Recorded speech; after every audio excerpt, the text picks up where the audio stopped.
Well, good evening, ladies and gentlemen, and welcome to this edition of Send Beyond and Through with Monty. How many of you remember or know about the lady who is pictured before you? And I should ask, how many of the people whose children she risked life and limb for remember her and her actions? How many of them are celebrating what she did for them? How many of them are very grateful for this woman right here from the Democratic Republic of the Congo who risked life and liberty for them, climbing the Statue of Liberty and fighting immigrant family separation with activist Patricia Okuma? In case you're not familiar with this case, or you may have forgotten about it, I'm going to give you a reminder. First tonight, a dramatic standoff and a dramatic rescue at the Statue of Liberty. We now know the name of the woman who scaled to the base of the statue, but we don't know exactly how she did it and how the National Park Service will prevent others from trying to do the same thing. Eyewitness News reporter Jim Dolan is live in Battery Park with new information. Jim? Sade, police say Teresa Akumo not only climbed onto the pedestal of the Statue of Liberty, she threatened the police officers who came to arrest her there. Ms. Akumo is from the Democratic Republic of the Congo, but she's in federal custody tonight after forcing the evacuation of Liberty Island on the 4th of July. It ended with ESU officers risking their lives to finally capture 44-year-old Teresa Patricia Akumo of Staten Island, who was resting under the raised right sandal of the Statue of Liberty. Okumo put up a brief struggle, but in time she cooperated enough that she climbed down the ladder she had earlier threatened to push over. It's definitely dangerous, but that's why we try to take our time and do it as safely as possible. In the beginning, she basically threatened, to push us off, push the ladder off. But we were persistent. This is how it all began, a protest on Liberty Island by a left-wing fringe group called Rise and Resist. When the protest was over, one from the group climbed on top of the pedestal. Her action, we certainly sympathize with the passion and the feeling behind her action, but we were not aware of it. We were not aware she was going to take this particular action. But police didn't know what the woman's agenda was or if she was a threat, in some way dangerous. All the way over to the left, all the way over, the walkway's open, all the way over to the left. They immediately evacuated the island. A couple of thousand tourists from around the world, some of whom had saved for months to visit the Statue of Liberty on the 4th of July. Most people assumed the protester was a man. Our vacation was ruined. That man ruined our vacation. There was a man hanging out on the Statue of Liberty, and police came. There were helicopters, so they said there was a security issue, so we had to stay on the boat. For nearly 3 hours, the woman played a cat and mouse game with ESU officers, talking with them and then not talking with them. At one point, holding up a T-shirt with two different political messages on it, one about health care and one about immigration, before police finally went after her, having ruined the Independence Day celebration for thousands of tourists on the island. And with tickets to go to the island, her friends supported her. I don't know exactly what she's doing, but I'm not going to condemn it. According to the police who arrested her today, Ms. Akumo was not apologetic for what she did. She is charged again in federal court with trespassing and interfering with government function. Reporting live from Battery Park, Jim Dolan, Channel 7 Eyewitness News. Okay, so you heard the backstory of Patricia Okuma, basically fighting for immigrant families who were separated, children being in cages. And basically she was not apologetic, and she put up just a big stink under the Statue of Liberty, in which she rested under the foot. Now, Statue of Liberty climber identified as an immigrant activist.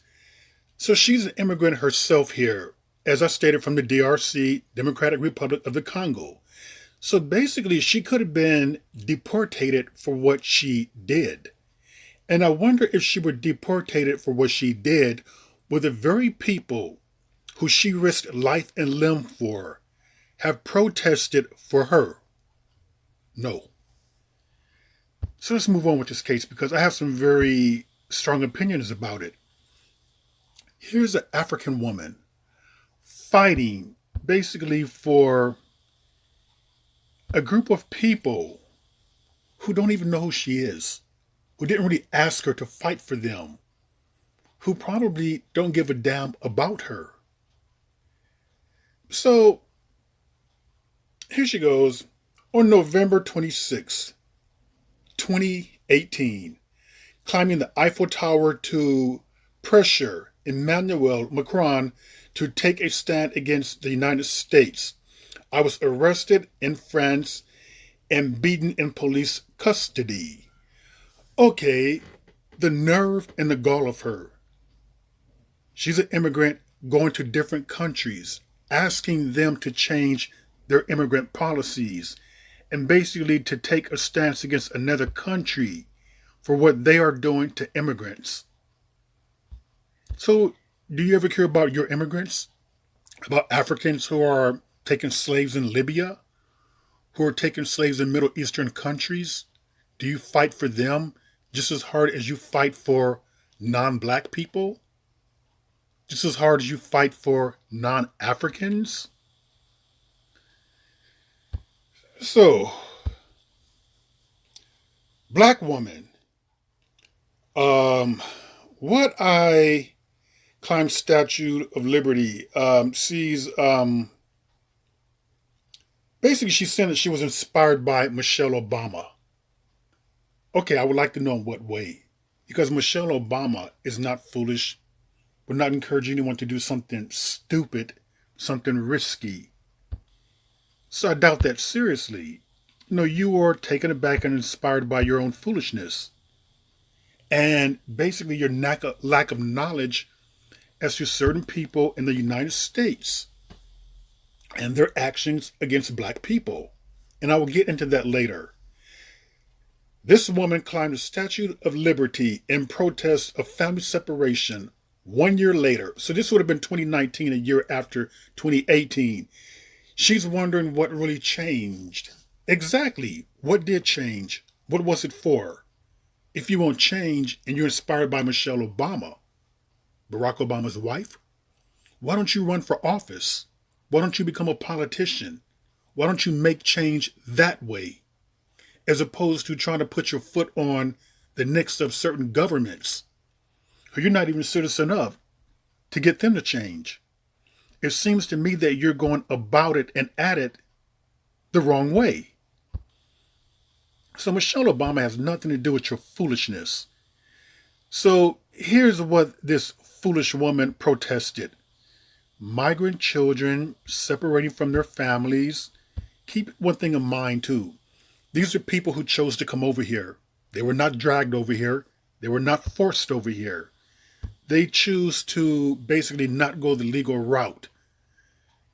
So they choose to do things behind closed doors, so to speak, illegally, crossing borders, and they were detained. So basically trying to take a shortcut. And when you look at these children here, do you see any black faces? Do you see any black people? Do you see any Africans involved in this right here? The people who she's fighting for? I don't. Maybe you do. But here's the thing about it that we're going to get into. Okay, I'm not for the abuse of any type of children or migrants.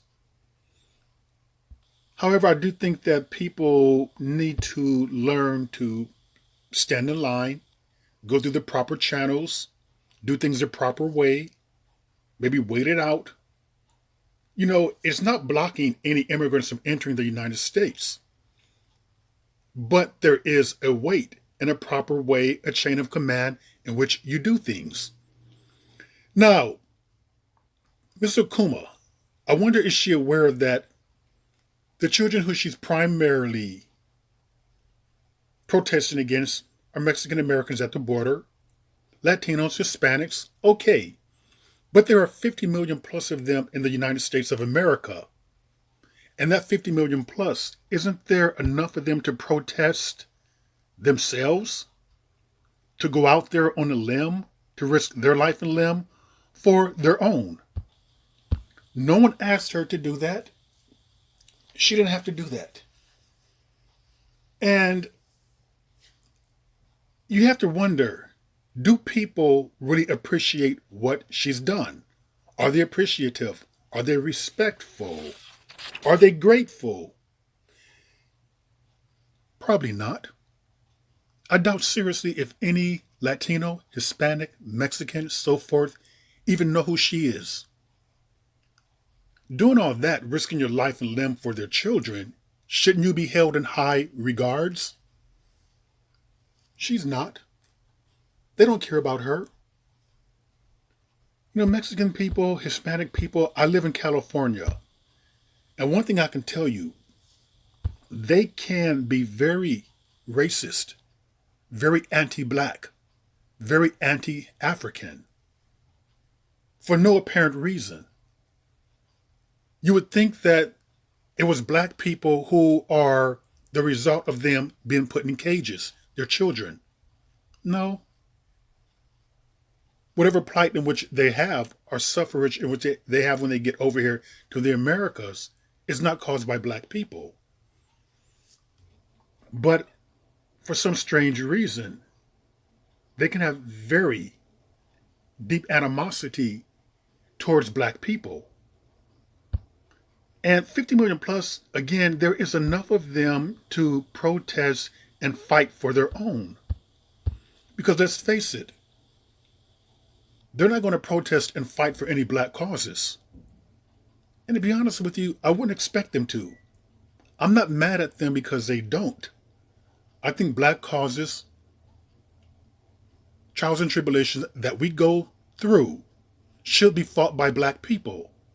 And trials and tribulations in which they go through should be fought by them. Allow them to take up the mantle and to fight for their own. Now, does Patrice know anything deeply about these people? I say that because I'm born and raised in California. I've been around them all my whole life, which I can attest to you, their racism, their hatred, their bigotry towards black people. Now, is that all of them? No, definitely not all of them. But what I can tell you is that it's enough of them. It's enough of them to the point where the so-called decent ones, and I shouldn't say so-called because there are decent ones. However, what I'm going to show you right here, these are Mexican gangs. These are Mexican gangs right here, and they have a history. They have a history of basically targeting blacks. Yes, they target their own, but they target blacks too. And when I want to go back to the decent ones, do they even protest the Mexican gangs who are killing black people, who are firebombing black houses, who have been trying to drive black people out of certain areas? What you're going to see right here is like things that have happened with white Southerners in the South.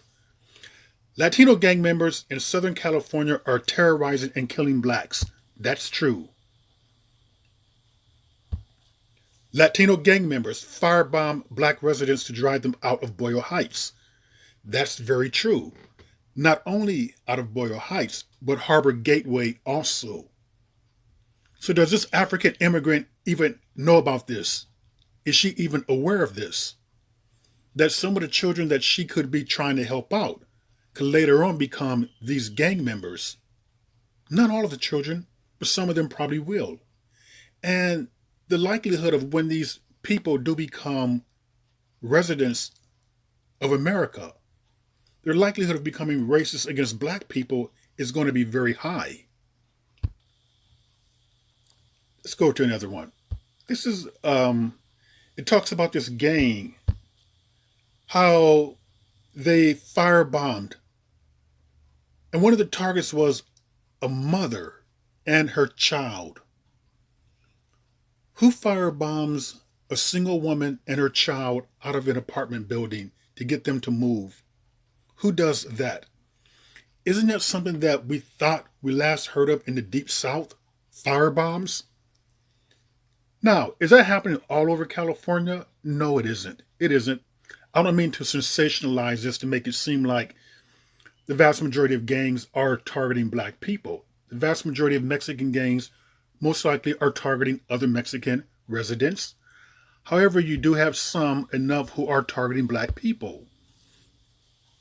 East LA gang members, it talks about that, targeting blacks. So this phenomenon here is very real.